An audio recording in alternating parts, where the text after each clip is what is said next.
Okay guys, so meron naman tayong dito guys, DVD na meron siyang power, gumagana yung niya, open at saka close. So kaso hindi siya mag-open,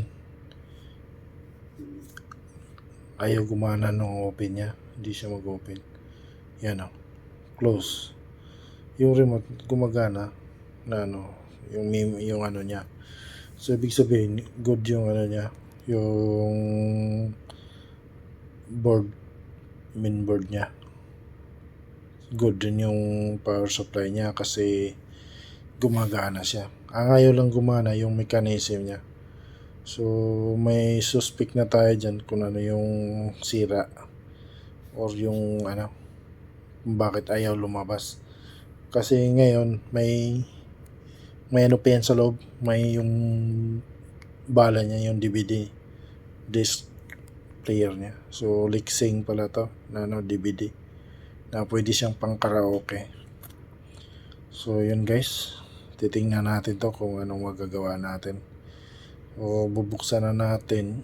So yan mga screw niya, tatanggalin natin para makita natin yung loob kung anong problema.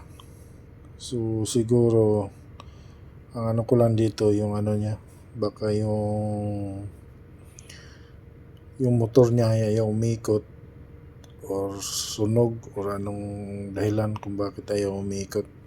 Kasi yung nagdadala ng yung open at saka close, may motor yan sa loob na maliit.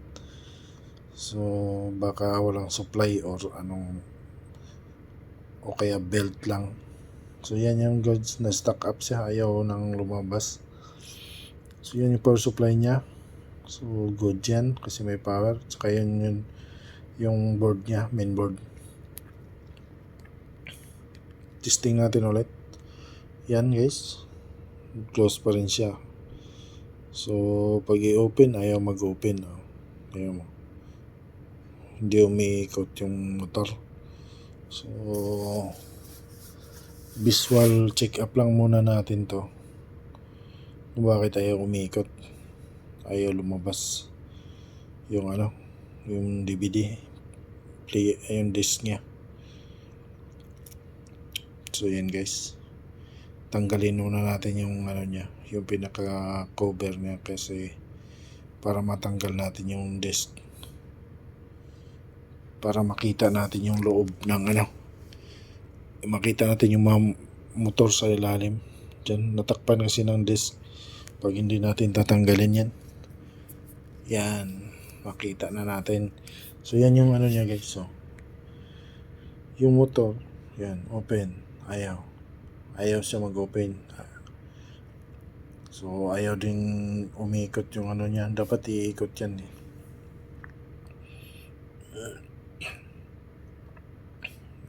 open siya,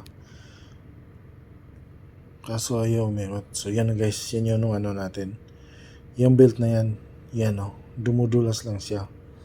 Yung kulay puti na pulley, yung maliit, umiikot. So yan yung motor. Tapos itong malaki na itim na pulley, yan yung connector doon sa siyang ng lagayan ng disc na lalabas, open at saka close. So ngayon maluwag yung belt niya. So yung belt na yan, umiikot lang yung belt. So ibig sabihin good yung motor. Good yung motor niya kasi umiikot yung belt. Kaso lang maluwag na yung belt. Yan maluwag siya. Yan ayaw umikot yung malaki na pulley. Hindi niya kaya. Hindi niya kayang paikutin kasi maluwag na.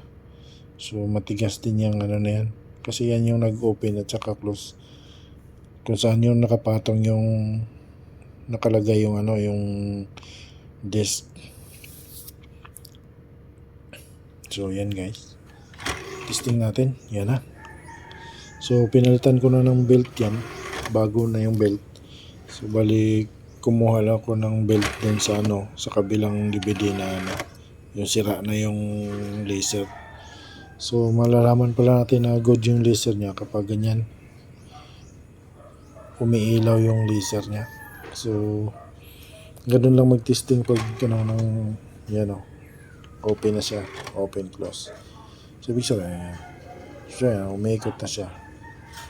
So pag nag-testing naman ng ng laser, makikita mo pag binibidyohan mo sa camera, umiilaw siya.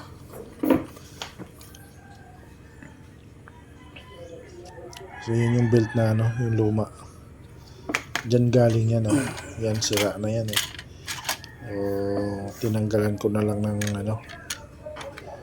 belt kasi wala na yung niyan. Sira na yung laser niya, ayaw na mag-red.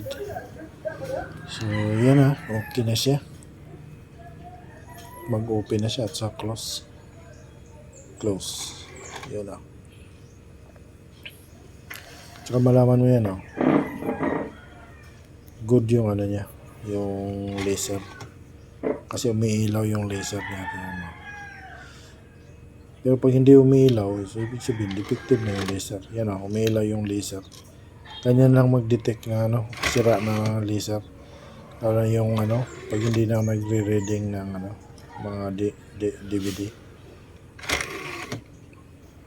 Paanohan mo lang ng camera mo sa cellphone, makikita mo yung kulay ng magbi-blink yung ilaw ng laser. So yun guys, okay pa naman siya.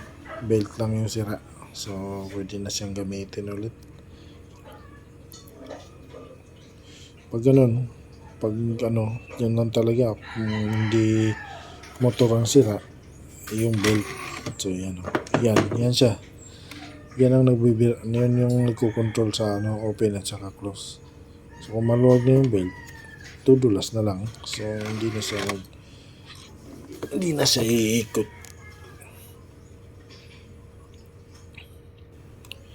Yun guys, testing na natin yung niya, yung disc niya, DVD disc. Pang karaoke pala to. Na Lexing yung brand. So yun guys, umiikot na siya. Yan. Nag-loading na.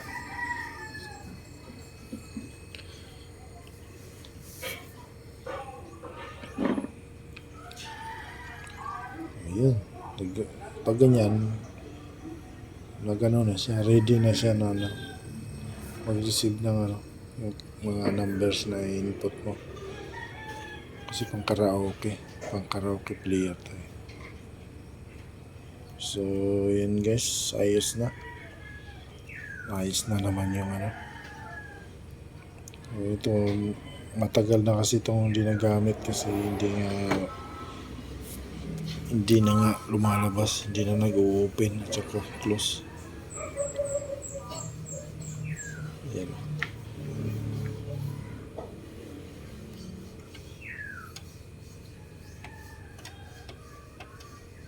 Kailangan mag-select dyan.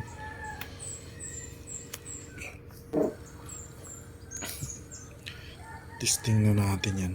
Testing natin dun sa may amplifier na yung maliit.